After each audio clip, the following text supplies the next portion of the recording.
నిర్మల్ జిల్లా ఖానాపూర్ పట్టణంలోని విద్యానగర్ తాపీ మేస్త్రుల సంఘం ఆధ్వర్యంలో బస్టాండ్ ప్రాంతంలో ఏఐటీయూసీ ఆవిర్భావ వేడుకలను ఘనంగా జరుపుకున్నారు.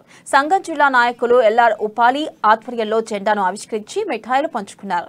ఏఐటీయూసీ కార్మికులు, కర్షకులు, నిరుపేద కూలీల పక్షాన అనేక పోరాటాలు చేస్తుందన్నారు. ఈ కార్యక్రమంలో ఏఐటీయూసీ భవన నిర్మాణ కార్మిక సంఘం జిల్లా ప్రధాన కార్యదర్శి కడకుంట్ల రవి, నాయకులు బోగు లక్ష్మణ్, రాయాలింకు, చిన్న నర్సయ్య తదితరులు పాల్గొన్నారు.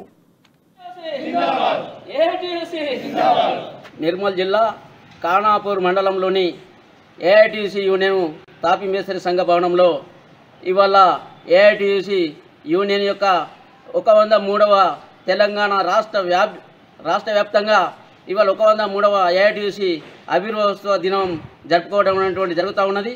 ఇవాళ భారతదేశంలో ఎక్కడైతే కార్మికులు కష్టపడి జీవించి పనిచేస్తున్నారో వాళ్ళందరూ కూడా ఇవాళ పెద్ద ఎత్తున ఇవాళ పండగ జరుపుకోవడం అనేటువంటిది చాలా సంతోషకరం.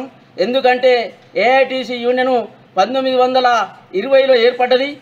ఆ తర్వాత కార్మికులందరూ కూడా పెద్ద ఎత్తున ఉద్యమాలు, పోరాటాలు చేసి తెలంగాణలో పెద్ద ఎత్తున కార్మిక సంఘాలను కూడగట్టుకొని ఇవాళ రాష్ట్ర వ్యాప్తంగా పోరాటాలు అనేటువంటిది ప్రభుత్వాలకు వ్యతిరేకంగా